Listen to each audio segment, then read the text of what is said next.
CI Kitchen is brought to you by Harvest Market. Well, spring gardens are producing, which can provide the perfect opportunity to enjoy a popular appetizer. Harvest Market's registered dietitian, Emily Dupuis, is back with us here in our CI Kitchen. So with spring brings lots of fun new flavors.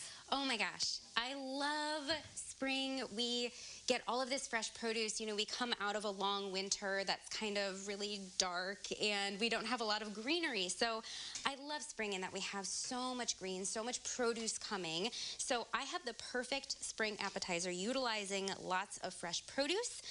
We have lots of good stuff here, Heather. Okay, what's the star of the recipe, All right, though? so the recipe is a spring bruschetta.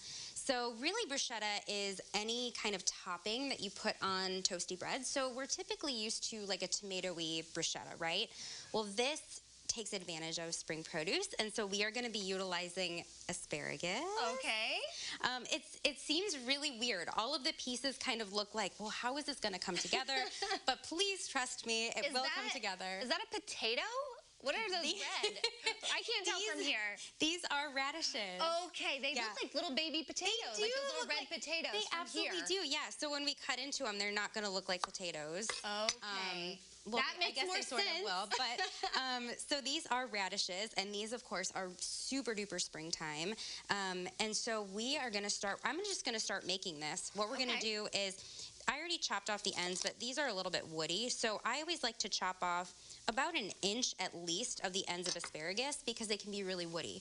Now, I'm using asparagus in this raw because fresh asparagus is so good raw when it's in season. It's tender, it's sweet, it's juicy. I mean, you can see how green and beautiful and crunchy and shiny that is. So I'm still mesmerized by your cutting skills over there. Oh, well, thank you, Heather. Those are very cool. So you can use all the way up to the tips. So I'm just doing a nice thin slice, taking about 3 spears at a time. And we're doing this because, remember, this is going to be it. This is going on just a little piece of toast, like a little crostini. So we want to make sure it's nice and small. Otherwise, it's going to just fall off. So this looks good to me. And, I mean, you'll be amazed at how much you can get from just about 6 asparagus spears. Yeah, and like you mentioned, this is a no-cook recipe. So no-cook recipe. So it's just going straight into the bowl to get tossed. And you can even make this, the topping in advance to where it can sit in the fridge. It actually tastes better when it sits a little bit and everything gets to know each other.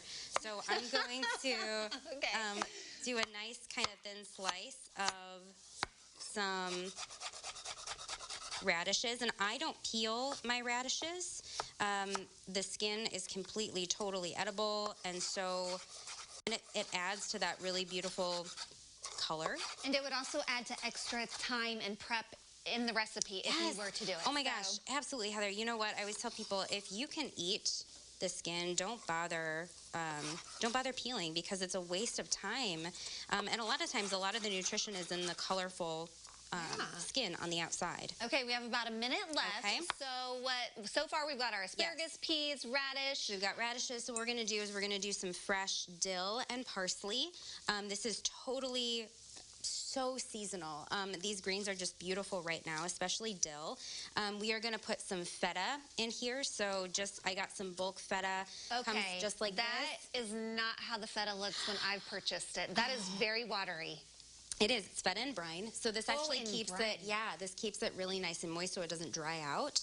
Because feta usually can dry out. You have to shake it and get it to crumble. I don't know how you're going to shake that in that container. I'll show you how to crumble, Heather. I will show you how to get this into crumbles. I promise you. Okay. Because I'm a little nervous, actually, for wet cheese. Wet cheese. Okay. And we're going to add some lemon as well.